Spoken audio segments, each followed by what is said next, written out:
জান্নাতে প্রবেশ করব, মিনিমাম কিছু বলেন জামশেদ ভাই। তাহলে জাবের রাদিয়াল্লাহু আনহু থেকে একটা হাদিস বর্ণিত আসছে সহিহ মুসলিমে। এক ব্যক্তি আল্লাহ নবী সাল্লাল্লাহু আলাইহি সাল্লামকে এসে জিজ্ঞেস করলো, আরাআইতা ইযা সাল্লাইতু সালাওয়াতিল মাকতুবাত, বলছি ইয়া রাসূলুল্লাহ, আপনি কি মনে করেন আমি যদি দিনে 5 ওয়াক্ত ফরজ সালাত আদায় করি, ওয়া সুমতু রমাদান, রমাদানের সিয়াম পালন করি, ওয়া আহলালতুল হালাল, হালালকে হালাল হিসেবে জানি, ওয়া হারামতুল হারাম, হারামকে হারাম হিসেবে জানি, আদখুলুল জান্নাহ ইয়া রাসূলুল্লাহ সাল্লাল্লাহু আলাইহি ওয়াসাল্লাম, বলল আমি কি জান্নাতে যাব তাইলে?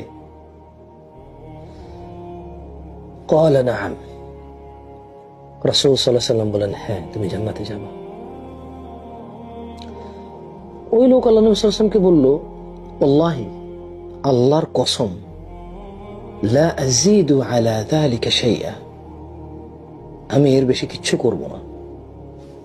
মানে এটা মিনিমাম সে করবে, সেদিনে 5 ওয়াক্ত 17 রাকাত সালাত আদায় করবে, বছরে রমাদান মাসে পূর্ণ সিয়াম পালন করবে, অসুস্থ হলে পরে পুরো করে নেবে, হালালকে হালাল হারামকে হারাম হিসেবে জানবে, এর বেশি কিচ্ছু করবে না সে।